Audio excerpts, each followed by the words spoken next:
Hello friends, welcome to the political philosopher. Friends, आज हम लोग मार्क्सवाद की थर्ड सीरीज पढ़ेंगे। पार्ट 3 पढ़ेंगे इसका। ठीक है, मार्क्सिज्म को पार्ट 3 में देखेंगे क्या क्या चीज़ें हैं। कल की वीडियो में हमने नेक्स्ट वाली पिछले पार्ट 2 में हमने पढ़ लिया था और क्लास स्ट्रगल पढ़ लिया था। ठीक है, सर्वहारा वर्ग की अधिनायकवादी क्या होती है, शासन व्यवस्था क्या होती है, समाजवाद क्या होता है।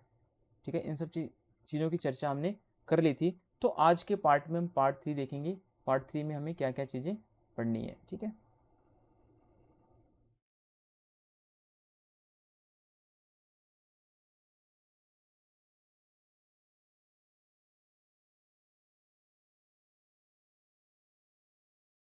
तो हमें आज यहाँ से पढ़ना है साम्यवाद विकास की अंतिम अवस्था होती है। ठीक है, तो इसमें ये वीडियो मेरी छोटी सी होने वाली है, लगभग 20 से 25-30 मिनट की वीडियो होगी, क्योंकि पार्ट 3 को हम समराइज करके पढ़ लेंगे।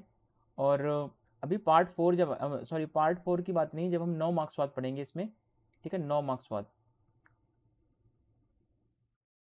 जब 9 मार्क्सवाद पढ़ेंगे तो वहाँ पे हम सबसे लास्ट में मैंने बोला था कि 9 मार्क्सवाद के लास्ट में हम चीज़ों को क्या करेंगे, एक तरफ मार्क्सवादी थिंकर होंगे, दूसरी तरफ 9 मार्क्सवादी थिंकर होंगे, जिनको हम एक एक करके वीडियो में जिनको एक एक करके हम पीडीएफ में या पीपीटी में उनकी बुक्स वगैरह को सारे मेंशन कर लेंगे वहाँ पे। फिर चीज़ों को हम अच्छी तरीके से हैंडल करते हुए आगे बढ़ेंगे। ठीक है, तो अब हम देखेंगे साम्यवाद जो है विकास की अंतिम अवस्था है, इसमें क्या क्या चीज़ें होती हैं, ये सारी चीज़ें हम एक बार देखते हुए चलते हैं।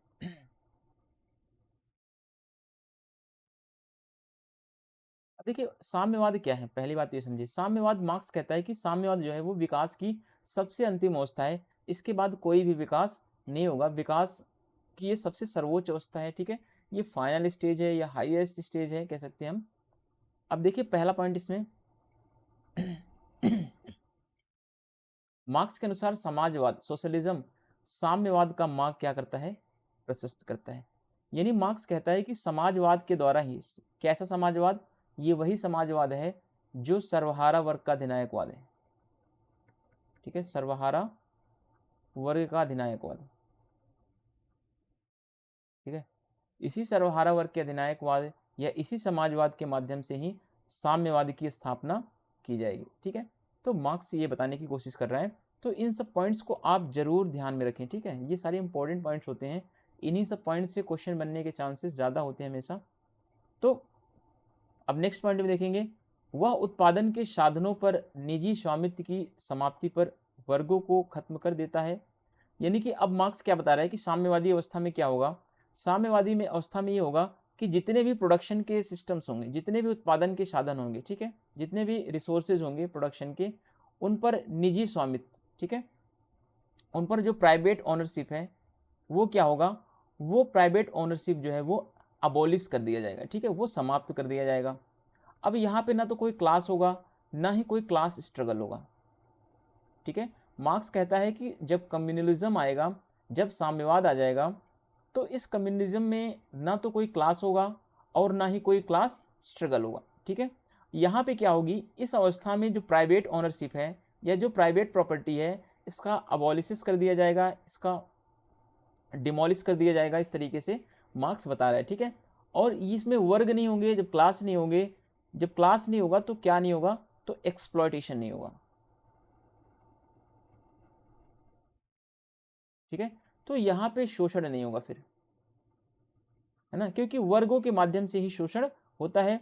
दूसरी बात, इस अवस्था में क्या कहता है मार्क्स, कहता है इसके बाद राज्य का क्या हो जाएगा, लोप हो जाएगा। After this the state disappears. ठीक है, यानी मार्क्स कह रहा है कि यहाँ पे क्या होगा, classless classless and stateless stateless society आ जाएगी। ठीक है, मार्क्स कहता है यहाँ पे न तो क्लास होगा, ठीक है, और ना ही कोई स्टेट होगा, क्योंकि मार्क्स का मानना था कि जहाँ पे क्लास और स्टेट होते हैं वहाँ पे ही शोषण होता है, वहाँ पे ही एक्सप्लॉयटेशन बना रहता है। इसीलिए मार्क्स कहता है कि जैसे ही कम्युनिज्म आएगा, जैसे ही साम्यवाद आएगा, ठीक है, वैसे ही क्या होगा, वैसे ही स्टेटलेस सोसाइटी आ जाएगी, वैसे ही क्लासलेस सोसाइटी आ जाएगी। ठीक है, तो स्टेट क्या होगा, डिसअपियर हो जाएगा, स्टेट जो है वो समाप्त हो जाएगा अपने आप। ठीक है, तो राज्य का लोप मार्क्स की किस अवस्था में होता है, मार्क्स कहता है कि राज्य का अंत जो होगा वो साम्यवाद के आने के बाद होगा। अब देखिए, मार्क्स के विचारों में राज्य की उत्पत्ति वर्गों के उत्पन्न होने के बाद हुई है। ठीक है, मार्क्स कहता है कि जो वर्ग जब आते हैं तो उसके बाद ही स्टेट का क्या होता है, निर्माण होता है। ठीक है, the state originated after the emergence of the classes. Marks क्या बता रहे हैं यहाँ पे, मार्क्स कह रहा है कि जब वर्ग होंगे, ठीक है, जब वर्गों का उदय होगा, जब क्लास का इमरजेंस होगा, तो फिर क्या होगा, तो वहाँ पे राज्य का जन्म होगा। क्योंकि राज्य क्या है, मार्क्स कहता है राज्य जो है, राज्य पूंजीपतियों का क्या है, पूंजीपतियों का शोषण का यंत्र है। ठीक है, शोषण का क्या है, एक यंत्र है। ठीक है, मार्क्स कहता है कि जो पूंजीपति होते हैं, ठीक है, जैसे जब वर्ग उदय होंगे, जब क्लास आ गए, क्लास कैसे, एक पूंजीपतियों का क्लास, दूसरा गरीबों का क्लास। ठीक है, तो मार्क्स ये बता रहा है कि जब वर्ग उदय होगा, जब वर्गों का उदय होगा, तभी राज्य की उत्पत्ति होगी। ठीक है, अब इसमें क्या कहता है, मार्क्स ने एक जगह और बोला है कि राज्य क्या है, ये यहाँ पे देखिए, मार्क्स कहता है कि राज्य क्या है, प्रभुत्वशाली वर्ग का एक यंत्र है। प्रभुत्वशाली वर्ग कौन होता है समाज में, पूंजीपति होता है। ठीक है, तो मार्क्स बोला कि जो राज्य है ये पूंजीपतियों का क्या है, एक शोषण करने का एक मशीन है, एक यंत्र है, जिसके माध्यम से, राज्य के माध्यम से ही पूंजीपति क्या करता है, मजदूरों का शोषण करता है। कैसे करता है, राज्य के माध्यम से। अब देखिए, पूंजीपति राज्य का निर्माण कर देगा, राज्य में और सारी चीजें बना देगी, राज्य में पुलिस बना देगा, वो राज्य में जेल बना देगा, राज्य में क्या करेगा, प्रशासनिक व्यवस्था बना देगा। ठीक है, राज्य में दंड के साधन बना देगा। ये सब किसके लिए होंगे, ये सब मजदूरों के लिए हैं। ठीक है, तो राज्य कह रहा है कि, मार्क्स कह रहा है कि जब क्लास आएगा तो ये अमीर वर्ग क्या करते हैं, राज्य का निर्माण करते हैं। ठीक है, और ये शोषण को चलाए रखने के लिए, ठीक है, कि जिससे कि शोषण समाज में, राज्य में शोषण लगातार बना रहे, उसके लिए प्रभुत्वशाली वर्ग क्या करते हैं, राज्य के माध्यम से कुछ संरचनाओं का निर्माण करते हैं। वे कौन सी संरचनाएं हैं, जैसे पुलिस, जेल, प्रशासन, दंड व्यवस्था, है ना, कानून। ठीक है, ये इन सब के माध्यम से क्या करता है, राज्य गरीबों का शोषण करता है और अमीरों के हित में काम करता है। ठीक है, अमीरों के हित में काम करता है और गरीबों का शोषण करता है राज्य। तो राज्य क्या है, राज्य कह रहा है कि मार्क्स, राज्य जो है प्रभुत्वशाली वर्ग के लिए एक खिलौना है ना, इसी यंत्र के माध्यम से क्या करता है, गरीबों का ये शोषण करता रहता है। ठीक है, और दूसरी बात, मार्क्स कहता है राज्य की उत्पत्ति कब होती है, जब वर्गों का उदय हो जाता है। ठीक है, वर्ग कौन सा वर्ग, पूंजीपति वर्ग और गरीब वर्ग। ठीक है, अगर ये राज्य नहीं होगा तो गरीब वर्ग क्या करेगा, गरीब वर्ग आंदोलन करके इसको समाप्त कर देगा। तो इसी आंदोलन को रोकने के लिए अमीर वर्गों ने क्या किया है, राज्य का निर्माण किया है। राज्य में उसने बहुत सारे तरीके बना दिए, पुलिस, जेल, ये वो। ठीक है, अगर जैसे ही गरीब वर्ग क्या करेंगे, आंदोलन करेंगे, वैसे पुलिस आ जाएगी, इनको पकड़ के जेल में डाल देगी। ठीक है, ऐसे ऐसे कानून बना देगी, गरीब वर्ग का हमेशा शोषण होता ही रहेगा। तो मार्क्स कह रहा है कि जो भी गरीब वर्ग होंगे, ठीक है, उनका हमेशा समाज में क्या होगा, शोषण होता रहेगा, जब तक राज्य बना रहेगा। ठीक है, अगर राज्य नहीं होगा तो इस तरीके की कोई जेल की व्यवस्था नहीं, कोई धर्म की व्यवस्था नहीं, कोई प्रशासन की व्यवस्था नहीं होगी, है ना। तो इसीलिए मार्क्स क्या कह रहा है, मार्क्स कह रहा है साम्यवाद के आने के बाद न तो कोई राज्य होगा, न तो कोई प्रशासन होगा, न ही कोई पुलिस होगा। ठीक है, तो न ही कोई वर्ग संघर्ष होगा।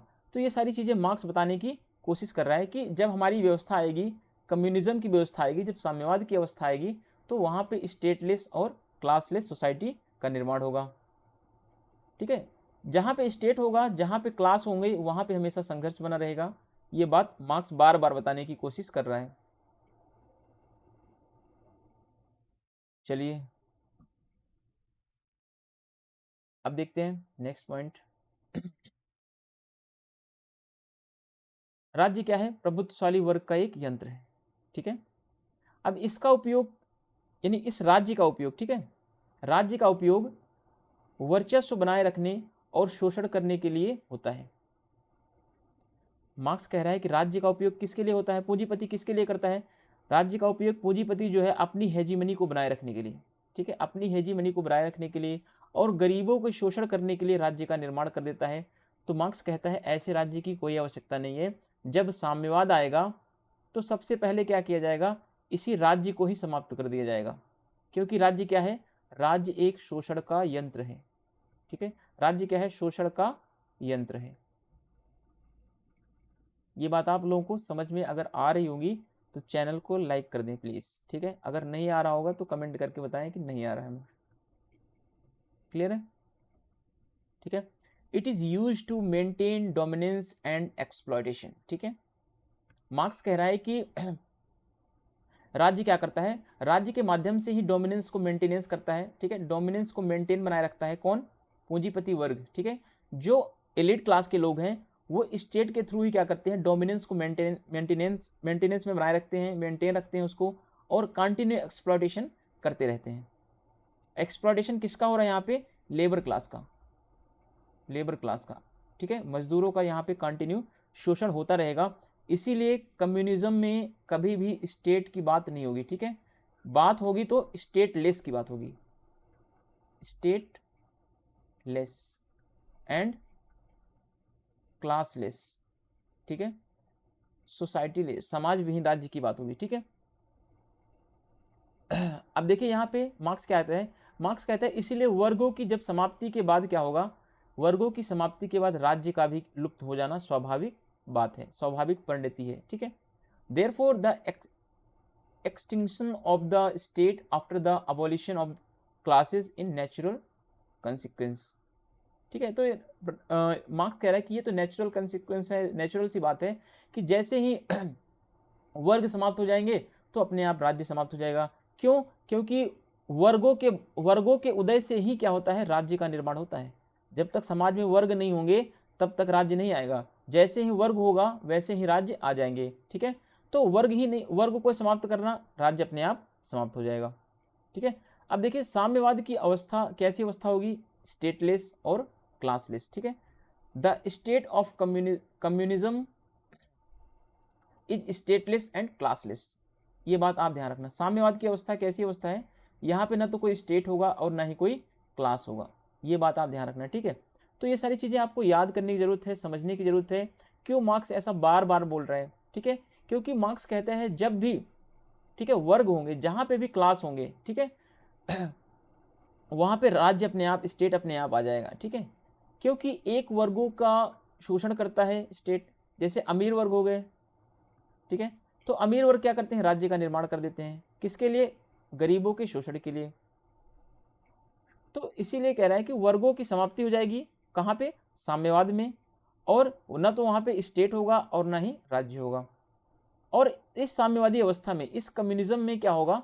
यहाँ पे प्राइवेट प्रॉपर्टी भी नहीं होगी। ठीक है, there is no personal property in this either. ठीक है, तो यहाँ पे इसमें व्यक्तिगत प्रॉपर्टी किसी भी तरीके की नहीं होगी। यहाँ पे पर्सनल प्रॉपर्टी को डिमोलिश कर दिया जाएगा, निजी संपत्ति को समाप्त कर दिया जाएगा। तो जो भी प्रॉपर्टी होगी वो कैसी होगी? पब्लिक प्रॉपर्टी होगी। ठीक है, वो सार्वजनिक संपत्ति होगी, उस पर नियंत्रण, उस पर कंट्रोल किसका होगा? पब्लिक का होगा। क्लियर सी बात है? चलिए एक बार इसको इरेज करके फिर हम चीजों को देखते हैं।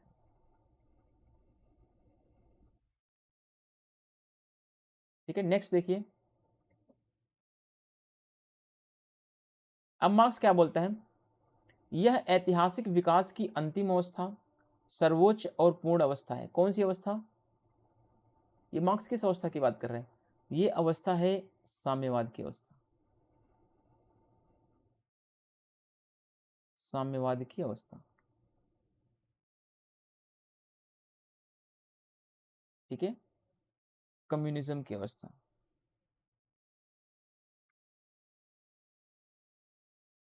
ठीक है, तो मार्क्स कह रहा है कि कम्युनिज्म में क्या, कम्युनिज्म कैसी सिचुएशन है?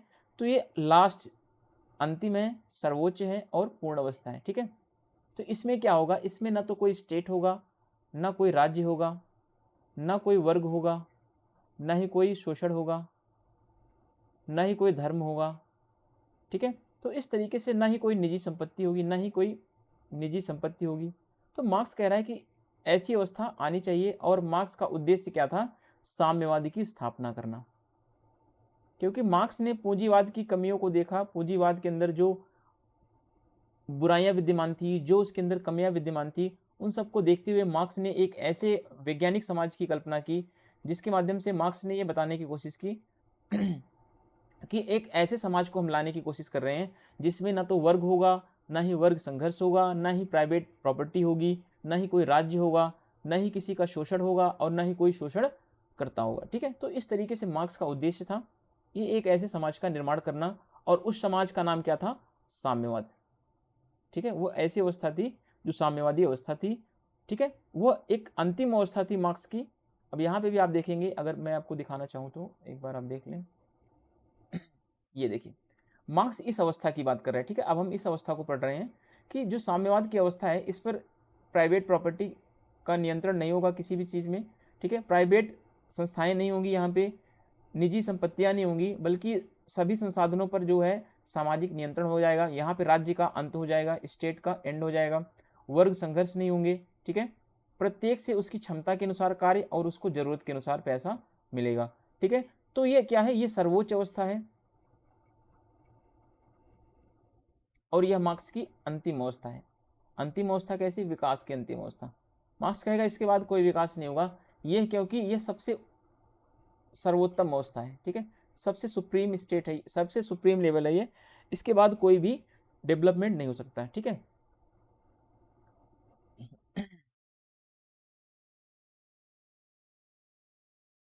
अगर आप लोग कमेंट करके बताएंगे कि और मैं फ्लो चार्ट बना दूं, तो मैं और भी फ्लो चार्ट बना सकता हूं। ठीक है, तो फ्लो चार्ट के माध्यम से आप चीज़ों को और सीख सकते हैं, बट क्या होगा फिर उसमें मुझे लिखने वाला काम थोड़ा सा कम करना पड़ेगा।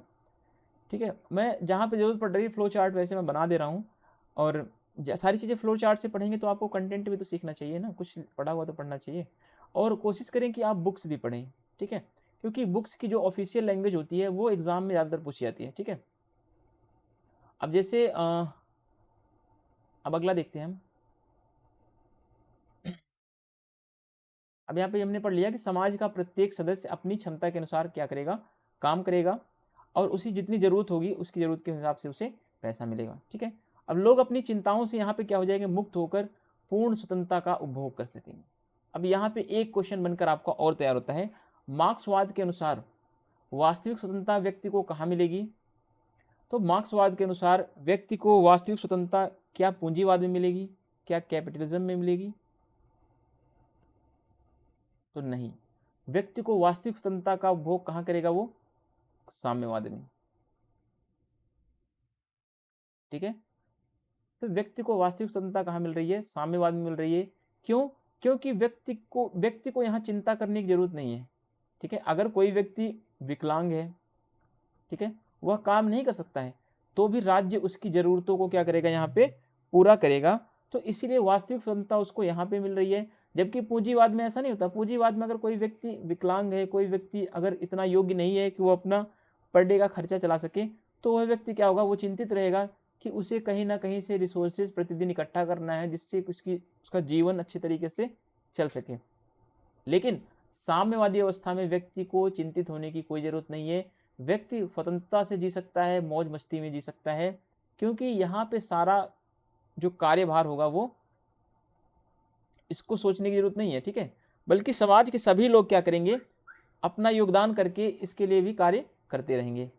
ठीक है, साम्यवादी व्यवस्था में क्या होगा? समाज में समरसता होगी। ठीक है, क्या पूंजीवादी समाज में समरसता होती है? नहीं, पूंजीवादी समाज में अणुवादी समाज होता है। अणुवादी समाज का निर्माण होता है, जिसमें रॉबर्ट पुटनम ने बताया कि सामाजिक पूंजी जो विचार होता है, सामाजिक पूंजी का विचार का मतलब समाज में एकता का विचार। ठीक है, तो पूंजीवाद में कभी भी सामाजिक एकता का विचार नहीं पाया जाता है। ठीक है, बल्कि मार्क्स कहता है कि साम्यवादी अवस्था में क्या होगा? समाज में समरसता होगी। ठीक है, समाज में हार्मोनी होगी, harmony in the society in communist state. Clear है? तो मार्क्स का उद्देश्य यही है कि समाज में समानता को स्थापित करना, समाज में समरसता को स्थापित करना, समाज में वास्तविक स्वतंत्रता को लाना। वास्तविक स्वतंत्रता कब आएगी? जब आ जाएगा कम्युनिस्ट स्टेट।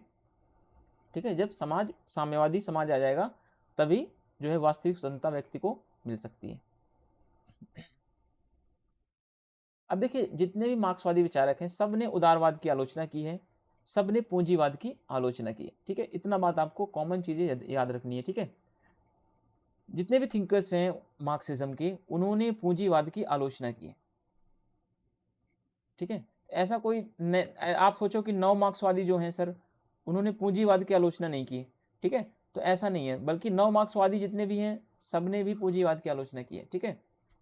तो नव मार्क्सवाद को थोड़ा सा हम क्या करेंगे, नव मार्क्सवाद ने क्या सिद्धांत दिया है, जब हम नव मार्क्सवाद को पढ़ेंगे तो वहाँ पे चर्चा करेंगे।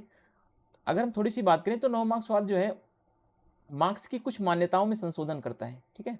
मार्क्स की जो कुछ अजम्पशंस थे उसमें वो करेक्शन करता है। जैसे मार्क्स की आर्थिक निर्धारणवाद की संकल्पना थी। अब आर्थिक निर्धारणवाद की संकल्पना क्या है, इसके बारे में हम चर्चा अगली क्लास में करेंगे, या फिर जब हम नव मार्क्सवाद करेंगे तो फिर हम वहाँ पे सारी चीज़ों को डिटेल में अच्छे से देखेंगे, ठीक है। तो अभी हम देख रहे हैं मार्क्स के राज्य पर क्या विचार है, मार्क्सवादियों ने राज्य को क्या माना है, क्या राज्य एक शोषण का यंत्र है, क्या एक स्टेट रहने से व्यक्तियों का शोषण बना रहता है, इन सब चीज़ों पर हम चर्चा करेंगे, ठीक है। तो मार्क्स के उद्देश्यों को पढ़ते हुए हम यहाँ पे अब चर्चा करने चल रहे हैं। मार्क्सवादियों के अनुसार देखिए आधार एवं अर्थव्यवस्था, ठीक है, आधार एवं अर्थव्यवस्था नामक संरचना राज्य सरकार के स्वरूप का निर्धारण करती है। अब देखिए आधार क्या होता है और अर्थव्यवस्था क्या होती है, ठीक है।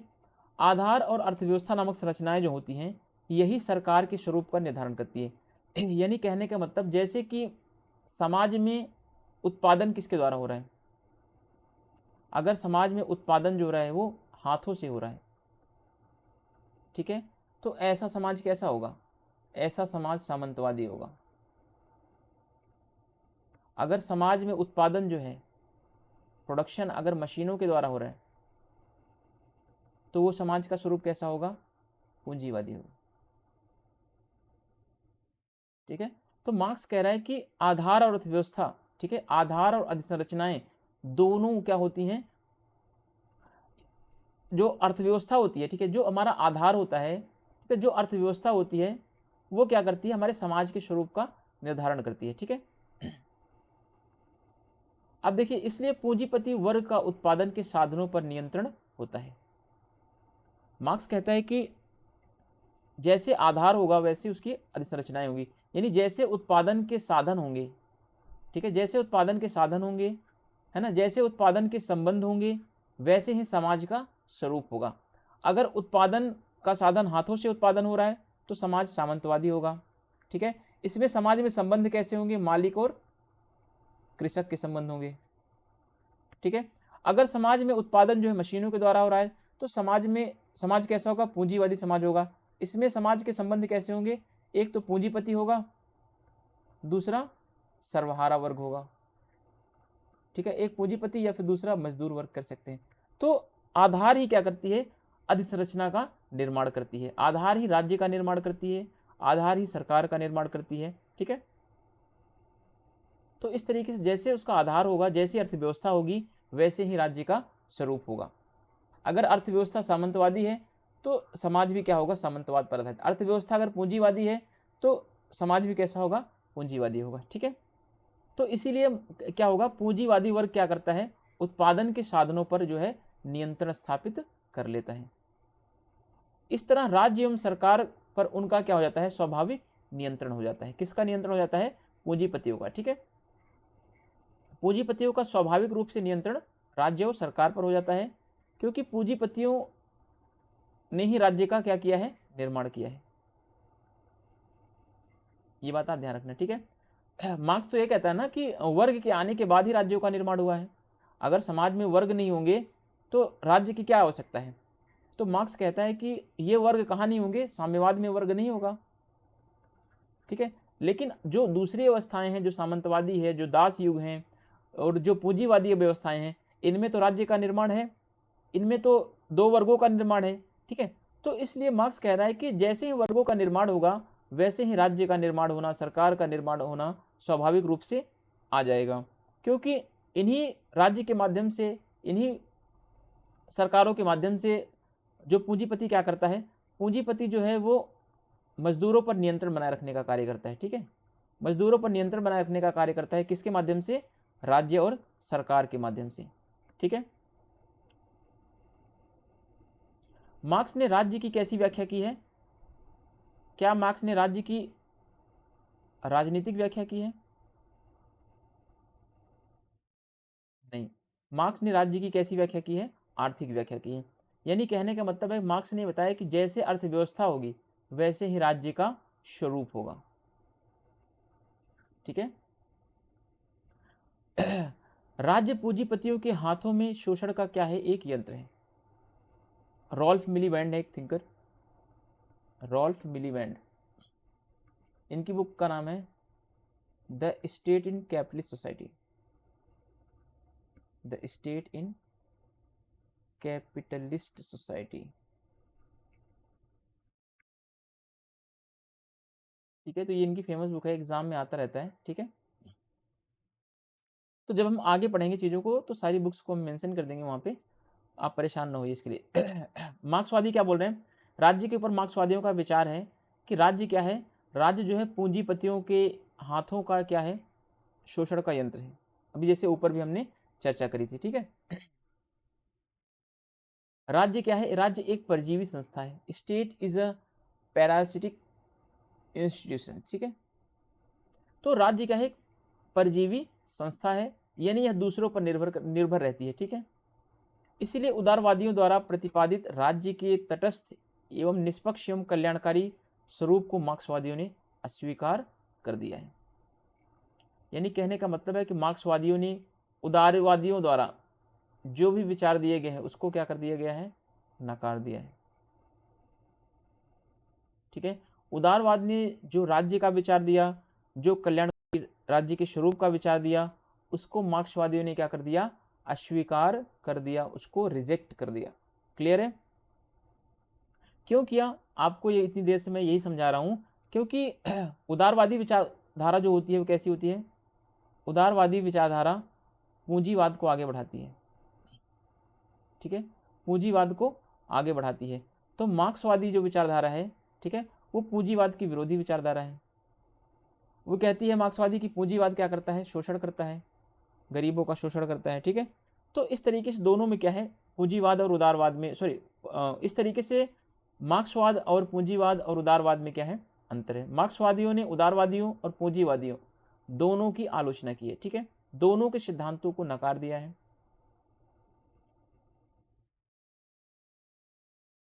देखिए यहाँ पे एक मिस्टेक हो गया कि जो मैंने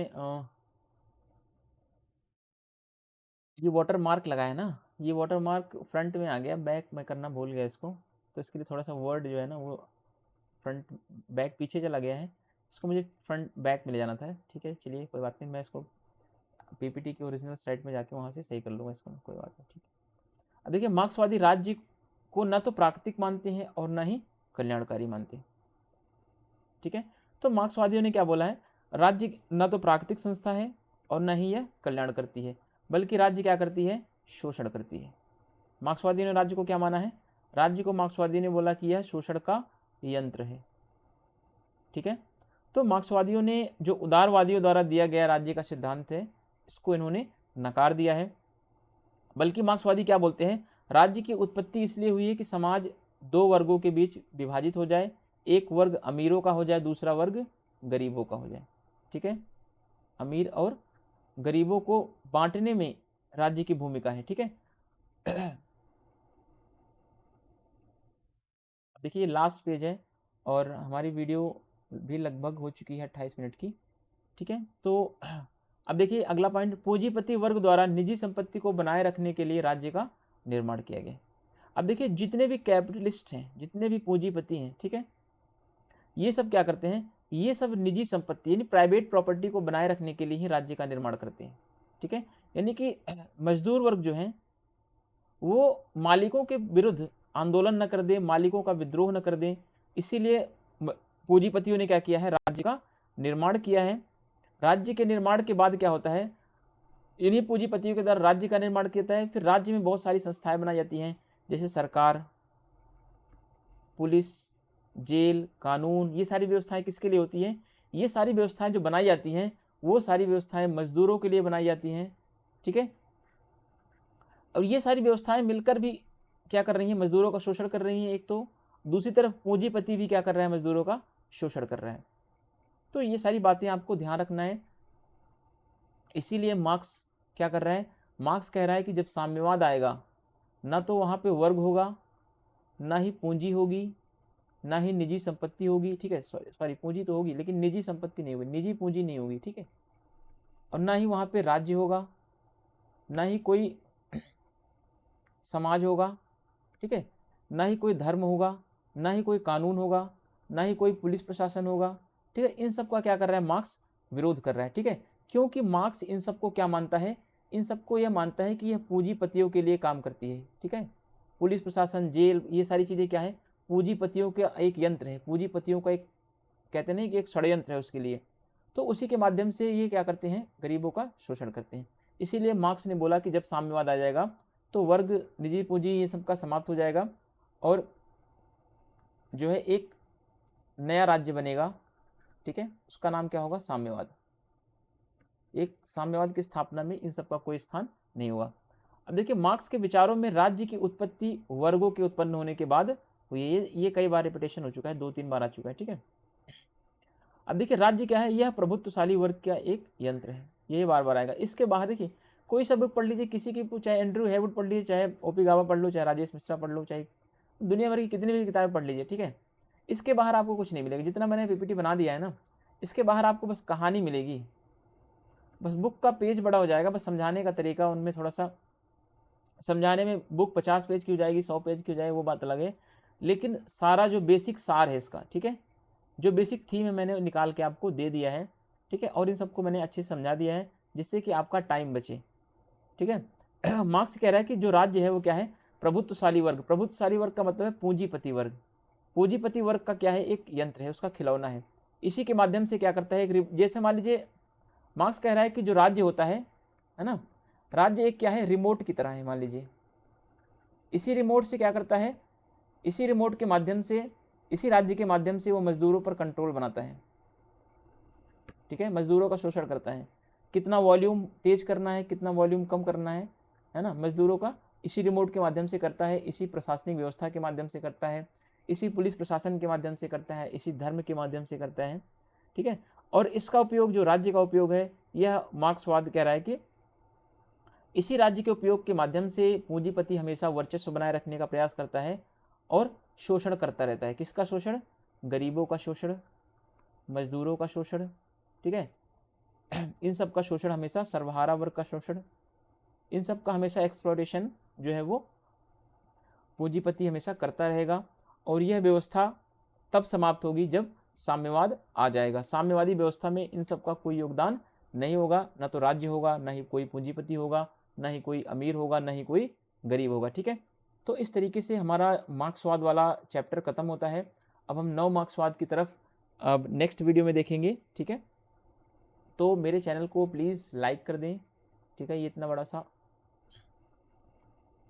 मैंने लाइक का बटन दबा रखा है, ठीक है। आप बेल आइकन को प्रेस कर लेंगे तो जैसे ही मैं वीडियो अपलोड करूँगा तो आपको नोटिफिकेशन तुरंत मिल जाएगी कि हाँ कोई वीडियो मेरी अपलोड हो चुकी है, ठीक है, जिससे आप जल्दी से अपने टाइम को बचाते हुए, नहीं तो आप मान लीजिए कोई काम कर रहे हैं, आपको वीडियो नहीं पता चलता है कि वीडियो अपलोड हुआ नहीं हुआ, तो आप 2-4 घंटे 10 घंटे के बाद देखते हैं वीडियो को। तो जैसे ही आपको वीडियो अपलोड हो तो आपको नोटिफिकेशन तुरंत मिल जाए, इसके लिए आप बेल आइकन को प्रेस कर दें और चैनल को सब्सक्राइब करें, ठीक है। और आप, अगर रिक्वेस्ट है आप लोगों से, अगर आप किसी ऐसे पर्सन को जानते हो जो net JRF, TGT, PGT, assistant professor की तैयारी कर रहा है, या फिर कॉलेज लेक्चरर की तैयारी कर रहा है, आरपीएससी की तैयारी कर रहा है, DTPLSB की तैयारी कर रहा है, आपके फ्रेंड सर्कल में है, या फिर कोई आपका दोस्त, आपका कोई भाई बहन कॉलेज में पढ़ रहा हो, ठीक है, और पॉलिटिकल साइंस ले रखा हो उसने, तो वो उसके लिए ये चैनल बहुत ही ज़्यादा इंपॉर्टेंट है, क्योंकि मैंने सारी चीज़ें यहाँ पे आपको अच्छे तरीके से समझा दिया है। और दूसरी बात, अगर आपको असाइनमेंट बनाना है तो आप मेरे इस चैनल से असाइनमेंट आप अच्छे से बना सकते हैं, क्योंकि इसमें सारा कुछ मैंने बना के रखा हुआ है। अगर आप असाइनमेंट, देखिए मैं भी DU में पढ़ाता हूँ, मैं दिल्ली यूनिवर्सिटी में आज मुझे पढ़ाते हुए लगभग 4 साल हो गए हैं, ठीक है, मैं 4 साल से DU से जुड़ा हूँ। तो अगर आप, हम लोगों को असाइनमेंट जब मिलता है चेक करने के लिए, तो असाइनमेंट में क्या होता है कि बच्चे कैसे असाइनमेंट देते हैं, तो उसमें क्या होता है कि वो लोग सीधे ऐसे बिल्कुल एज इट इज़ लिखते चले जाते हैं ना, तो उसमें आपको एज इट इज़ नहीं लिखना होता है, बल्कि आप थोड़ा सा असाइनमेंट बनाएं तो थोड़ा ग्राफ वगैरह बना देंगे, अगर आप उसमें पाई चार्ट बना देंगे तो ज़्यादा बेटर माना जाता है, ठीक है। इस तरीके से आप बना के देंगे तो हम लोग उस पर ज़्यादा मार्क्स देते हैं, ठीक है। अगर मैं आपको दिखाना चाहूँ तो एक मैं आपको एग्जांपल के थ्रू दिखाता हूँ। देखिए असाइनमेंट में आपको जीमेल पे मेरे असाइनमेंट्स,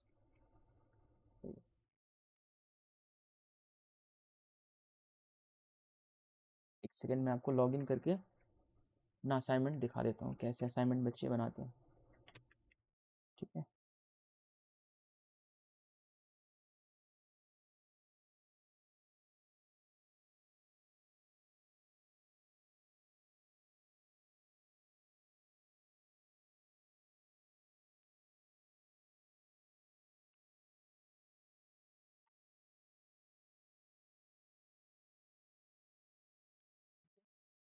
इसमें आते हैं और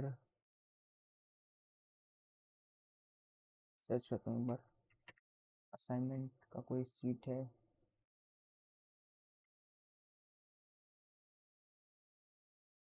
ये देखिए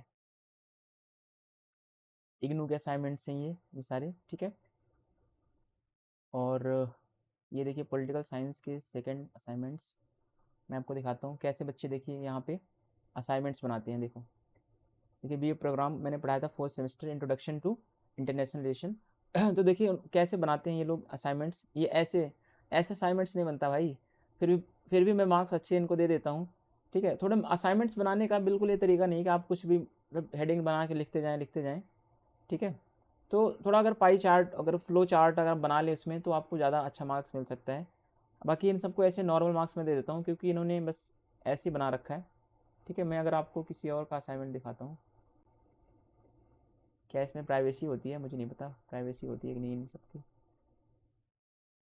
दूसरा असाइनमेंट सब में बना रखा, बहुत सारे असाइनमेंट्स पहले लॉकडाउन में आते थे असाइनमेंट्स, तो ये देखिए इन्होंने भी बना रखा है ऐसे असाइनमेंट।